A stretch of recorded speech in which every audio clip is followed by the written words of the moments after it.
Okay, let me just hit this. Awesome. We should be all good. Uh, Awesome. DiDi, it's so good to see you.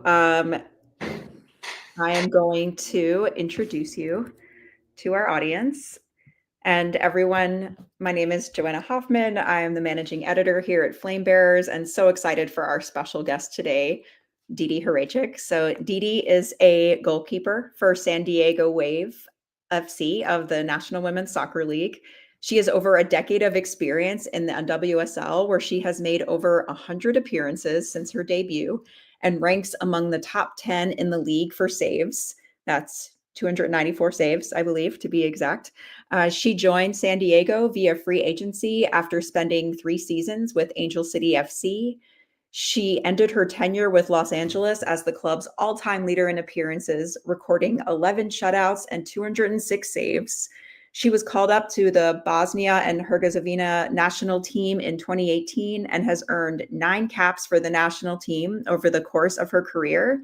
She's an Athlete Ally ambassador and also a digital media storyteller leading DH Media House.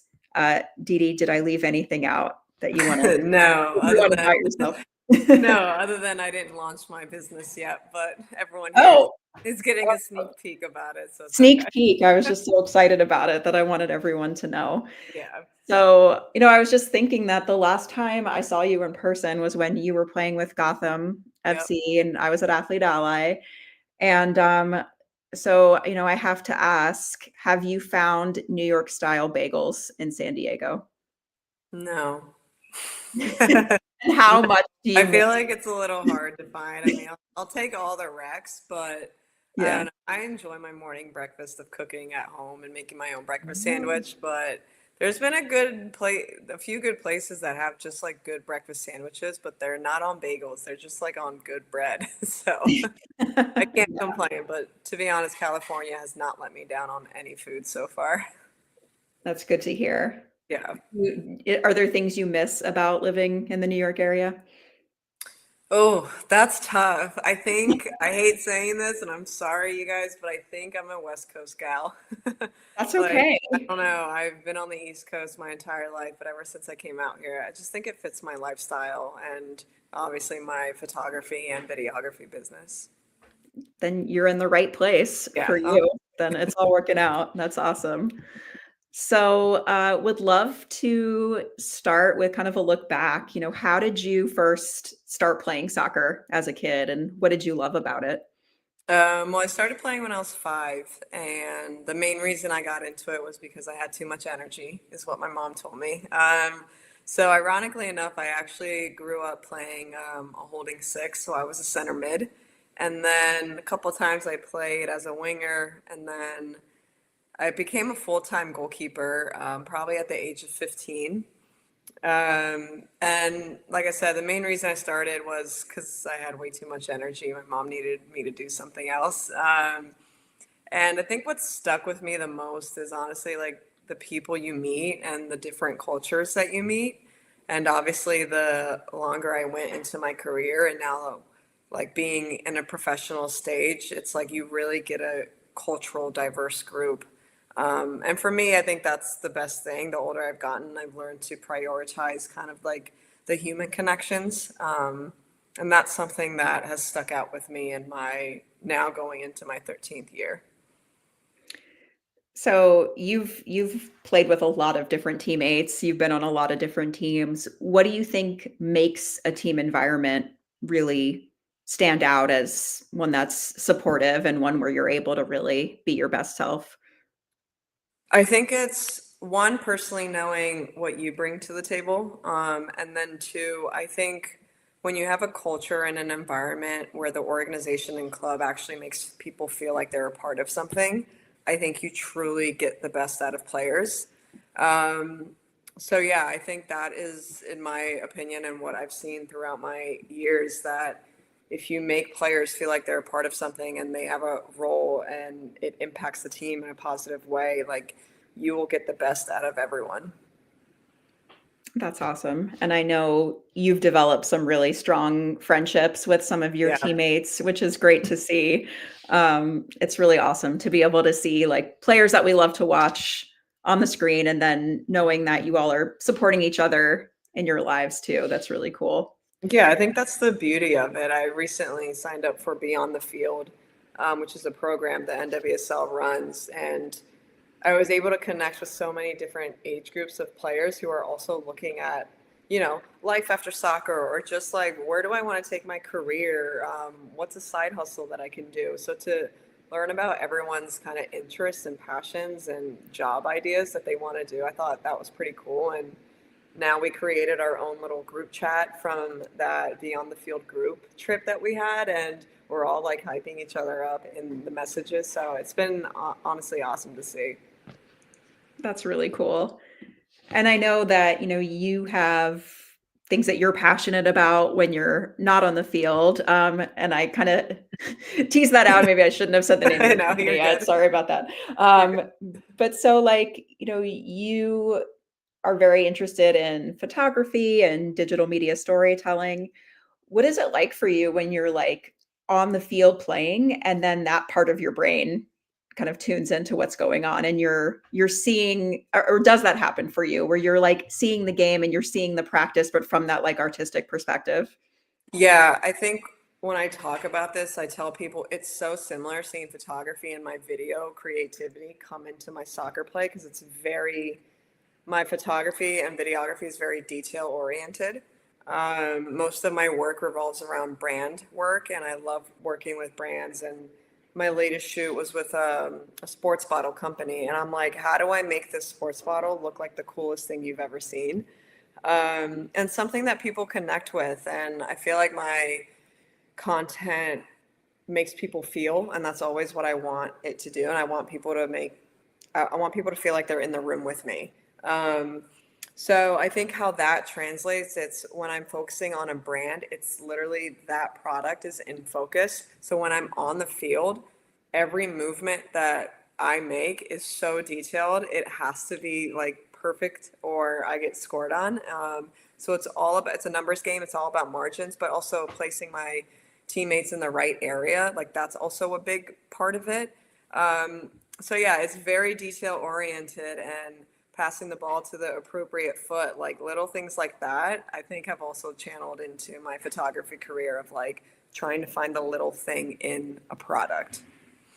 Do you ever have a moment where you're on the field and you like wish you had a camera there with you to take a picture of it? Yeah, there have been so many times that I feel like I just want to wear a GoPro and Yeah, be that'd be mic'd cool. up and just kind of show people the eyes of a goalkeeper, the lens that you see from goalkeeping. Like it's very detail oriented. And I think, yeah, a lot of people don't see like any movement I make, like my defender, whatever they choose to do, I then have to react off of them and Mhm. vice versa. Like it's very detail oriented.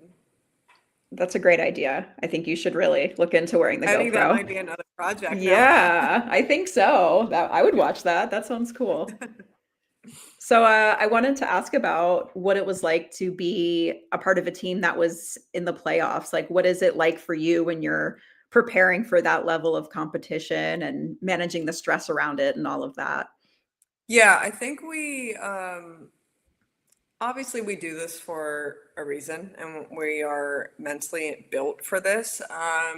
I probably within the last 4 or 5 years have changed the word pressure to an opportunity to showcase my talent. Um, and I think for me, the reason why I did that is it took away the heaviness of the approach of what that game was and what it could mean. In the back of my mind, I understand it's a playoff game. I think everyone on the team knows it's a playoff game, but we approached it the same way. Everyone did their routine.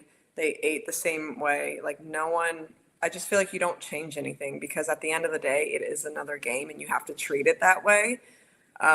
Because yeah, you have the nerves, you have the anxiety that comes in, and I just when that happens, I feel like you don't get the best out of a player. And obviously, like we all just want to be the best for a big match under the lights. But Yeah. One of the biggest quotes that I sometimes talk about is Billie Jean King at the U.S. Open. The plaque, like it says, "Pressure is a privilege," and I love that Mm. because we're built for it. But yeah, I think if people can take the word pressure and just find what works for you and how you minimize what it actually is, so you don't put this weight on yourself. That's such a good point because, I know like when I've done performance poetry where I'm getting on the stage and people have said like, "Oh, well, I'm not nervous at all." I thought like, "Well, I'm always going to be nervous because I care about this," right? It's like the Yeah. pressure is what fuels the performance sometimes, Yeah.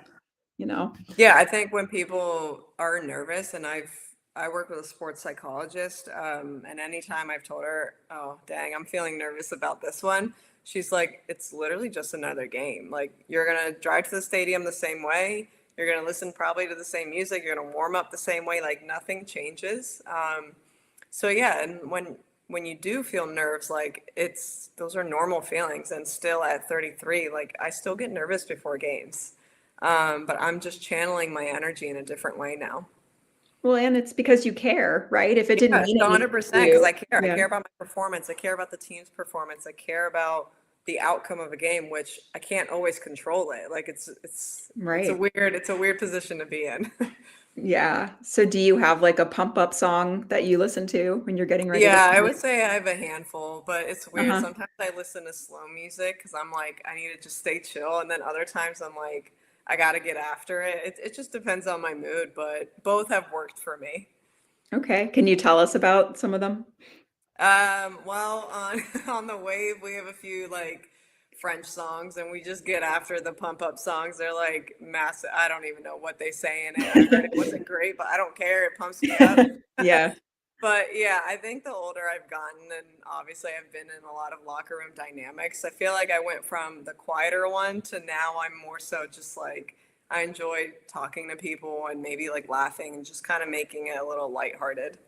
Yeah. Yeah. I think that definitely helps. Yeah. I was remembering the time when I saw you play when you were on Gotham, and I had a friend's daughter with me, and this little girl was like so excited to meet you and Estelle. Oh, And you must get those kind of moments a lot. But I'm just wondering, like when you meet young girls, especially who dream of doing what you do and being able to play soccer professionally, like what advice do you give them about how to get started in the sport and how to persevere? I think I know this might be cliche, but believing in yourself, knowing that all the obstacles that you go through, one, you're growing as a person and a human. And like I said, I have been through so many obstacles in my career and outside of soccer that I just feel like it's built me into probably one of the most resilient goalkeepers. And at this point, I just feel like if you go into any environment and just believing in your craft and believing in yourself, I feel like that's all you need. I'm just never, I just feel like don't let anyone say you can't do something. Like just try it is what I always say. Just try it, and if it doesn't work out, awesome. If it does, then clearly you made the right decision. But yeah, I think one of my favorite things I've realized throughout my career and what's really touched my heart has been two or three times I've had these two or three little girls come up to me and they're like, I got an undercut because of you. And That's I'm just like, awesome. when I see that and like they have a star in the back of their head or they have like a little wave in the back of their head, I'm just like, wow, I didn't know I could make that impact on someone. But like, it makes me feel emotional because in my opinion, that's what matters more to me. It's the human side of it. And it's what these girls get attached to the human, I feel like, not the soccer player. So I want to be a good human and I want to give these girls kind of like a tunnel and pave their path for them. Definitely. And I think, I'm curious your perspectives on this, that like the landscape of women's sports is really changing, which I think is really exciting for these young girls who are getting into sports because women's sports used to be seen as kind of like this niche thing that not everyone watched. And now, as all the t-shirts and the hats say, like everyone watches women's sports. It's just becoming so Yeah. much more mainstream. And so just curious your thoughts on that and like how you see that shifting. I am thankful that the league has grown to where it is today. I think women's sports has provided an avenue for young athletes. I think the coolest part is when you see little boys in stadiums and they're hyping Yeah. women up. I think that is really awesome as well. But I feel like with women's sports, it is a massive entertainment industry. It is a place where you truly bring a community together. And I feel like in my 12 years of seeing it grow, I have felt like a community has always been built, and you just see people be their authentic selves. And that is what I love seeing, and connecting with people. But it has grown so much, and I hope we continue growing it. And I know that my generation has done a lot for it, and I hope the younger generation continues to kind of like build it and pave the way for the next generation coming in. I think you definitely are. And thinking to like the advice that you give those young girls, would that be like similar advice you would give to yourself, like when you were young and just starting off in the sport, or what would you say to yourself? I think the first thing I would say to myself is I'm proud. And I say that because of all the obstacles that I've been through and everything that I have gone through. And so, yeah, I would say the first thing is that I'm proud of myself for always just going one foot after the other. And then I think my next thing is something that I recently discovered is I am more than a soccer player.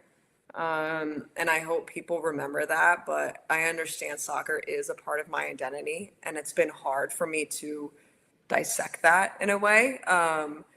But to finally get to a place where you know you're more than an athlete, you're more than a soccer player, you're human. I think that is where a lot of my doors have opened outside of soccer.